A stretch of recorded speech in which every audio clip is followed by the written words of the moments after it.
Síntese do profeta Isaías, item 38, o livramento prometido ao povo de Israel. Estudando Isaías 40, versículos 1 a 31.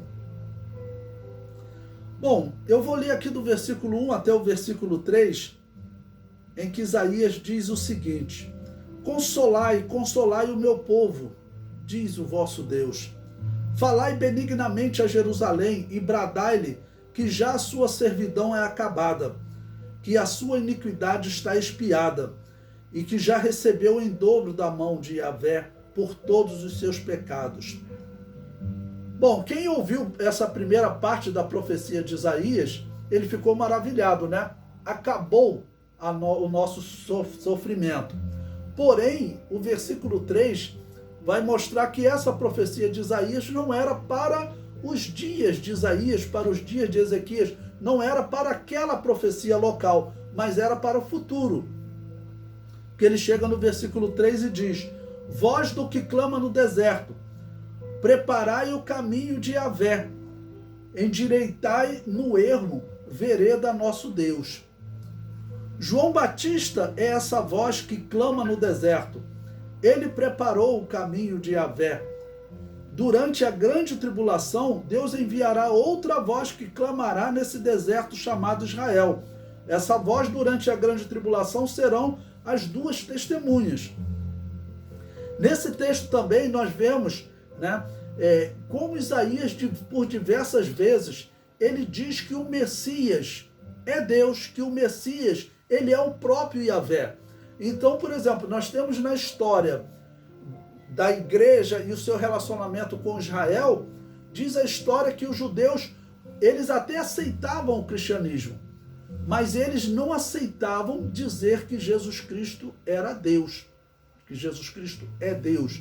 E diz a história que esse dilema continuou até o ano 165, quando os historiadores judeus falam que os judeus falaram: olha, nós não queremos mais nenhum relacionamento com os cristãos, porque vocês ficam dizendo que Jesus Cristo é Deus, e não pode, porque no conceito deles, isso quebrava a doutrina monoteísta, de que existe um só Deus.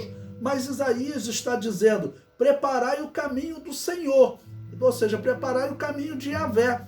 Observe que na sua tradução está escrito Senhor tudo em maiúsculo. Então significa preparai o caminho do Deus de Israel. E ele diz: endireitai no ermo vereda nosso Deus. Então Isaías está deixando claro que o Messias, ele é sim Deus, né? Ele é o próprio Yahvé. E isso não quebra o monoteísmo. Nós somos monoteístas.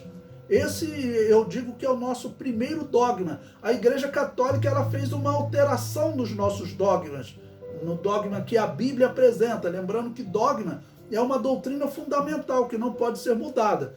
Na verdade, o que o cristão acredita de dogma, o primeiro dogma, é que existe um só Deus. Nós somos monoteístas. Um Deus que ele se manifesta em três pessoas. Ele é chamado de Pai, é chamado de Filho, é chamado de Espírito Santo. Mas é um Deus. Por isso que Jesus Cristo diz: ninguém vem ao Pai a não ser por mim. Olha, ninguém vem.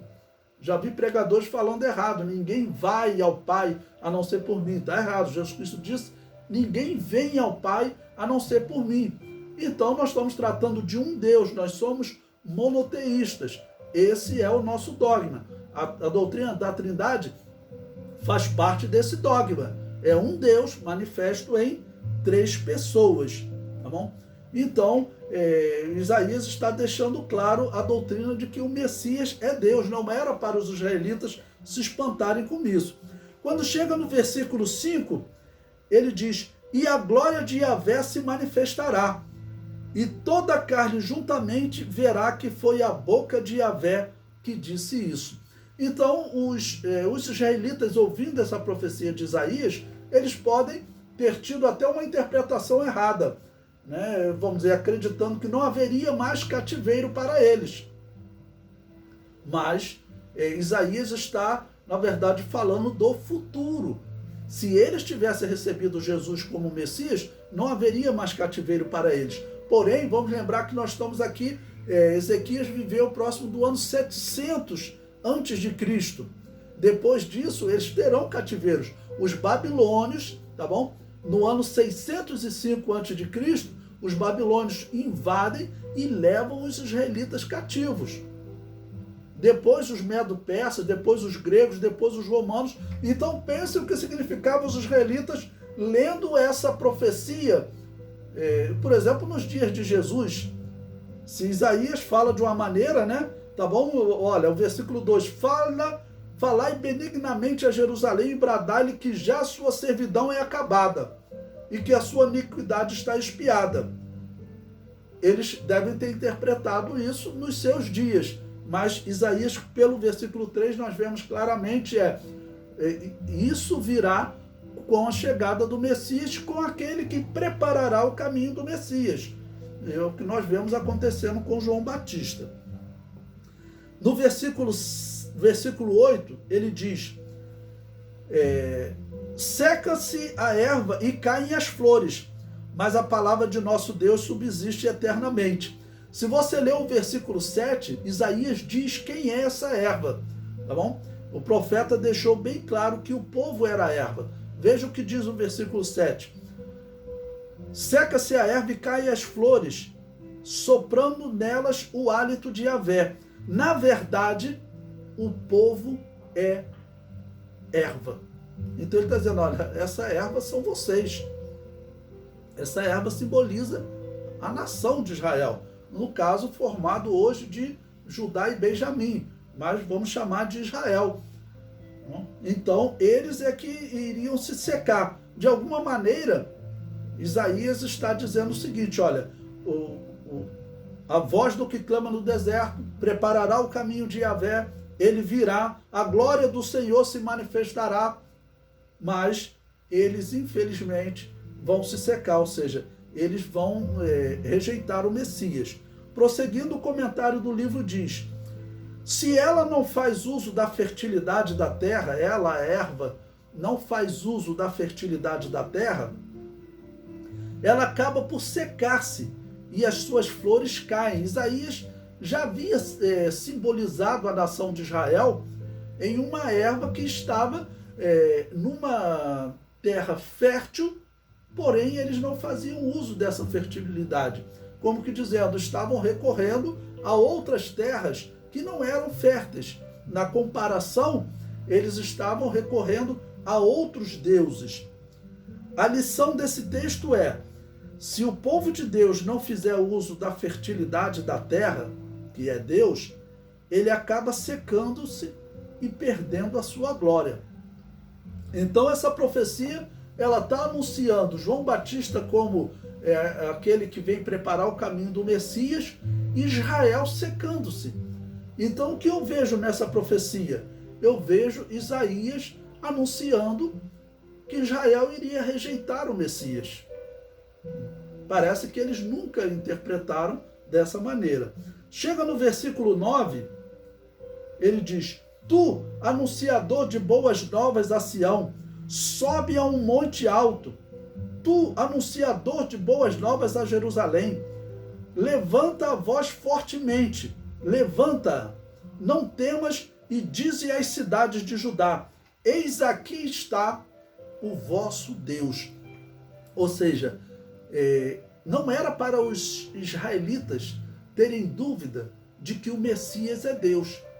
Isso mostra que no Novo Testamento eles interpretaram totalmente errado as Escrituras. Nós vamos chegar no capítulo 53 de Isaías e os hebreus, eles não aceitam que aquele texto esteja falando do Messias. Mas Isaías está falando do Messias e está dizendo que o Messias é Deus. Quando chega no versículo 22, ele descreve Deus como o que está sentado sobre o globo da terra, diz a nossa tradução. O termo hebraico traduzido como globo neste versículo é rug, e também pode ser traduzido por esfera. Em versões mais antigas, esse termo foi traduzido simplesmente como círculo, ou mesmo disco. Essa tradução teria gerado a interpretação de que a terra era um disco. Essa teoria era defendida por muitos povos. Quando Cristóvão Colombo almejou alcançar a Índia, contornando a terra, gerou protestos e até risos, pois muitos achavam que a terra se tratava de um disco. A famosa questão da terra plana, né? Que tem alguns que até hoje acreditam que a terra é plana. Então a Bíblia já está dizendo que a terra ela não é plana, ela, na verdade, ela é um globo, né? Apesar de o termo também poder ser traduzido como círculo, ela está dizendo que é um globo. E eu sempre falo para as pessoas, como provar para alguém que a terra não é plana, tá bom? Que a terra é um globo. Basta você olhar os diversos fuso horários que existem, tá bom? Na humanidade, por exemplo. Nesse momento são 21 horas, 9 horas da manhã lá no Japão, tá bom? Para nós aqui, 9 horas da noite. Então, como existem os fuso horários, nós sabemos que a Terra não é plana, porque se fosse plana, não haveria fuso horário. A hora que o Sol chega aqui no Brasil, chegaria no Japão também, já que nós sabemos que a luz ela é muito veloz. Em um segundo, segundo os cientistas, né, em um segundo, a luz dá 7 voltas no planeta Terra. Quando os astronautas estavam na Lua, a distância da Lua à Terra, os cientistas falavam com ele com a diferença de 1 segundo, porque é o tempo que a luz leva para percorrer essa distância de 300 mil quilômetros, mais ou menos, né, da Terra até a Lua. Existe dúvida se o homem foi à Lua, né? Eu mesmo questiono algumas questões se o homem foi à Lua. Não estou aqui defendendo que o homem foi à Lua, mas estou falando apenas em termos de tempo. E também esclarecer porque eu coloco às vezes alguma dúvida do porquê o homem foi à Lua. Por 2 motivos. Primeiro, que eles dizem que eles foram na parte iluminada da Lua, onde o Sol bate na Lua. Basta você perguntar qual a temperatura da Lua. Se você pesquisar na internet, você vai encontrar. A temperatura da Lua varia entre 100 e 120 graus Celsius. Até hoje, o homem não faz nada que funcione nessa temperatura. Se você pesquisar na internet, você vai encontrar vídeo dos americanos andando lá de jipe, de bugre na Lua. Como assim? Qual a borracha que funciona a 120 graus Celsius? Essa, então, me causa dúvida se aquilo foi real ou se foi forjado, né? E a segunda coisa é que existe uma foto de um astronauta na Lua e a Terra ao fundo. Aquilo ali foi um erro grosseiro. Aquela foto, com certeza, é falsa. Por quê?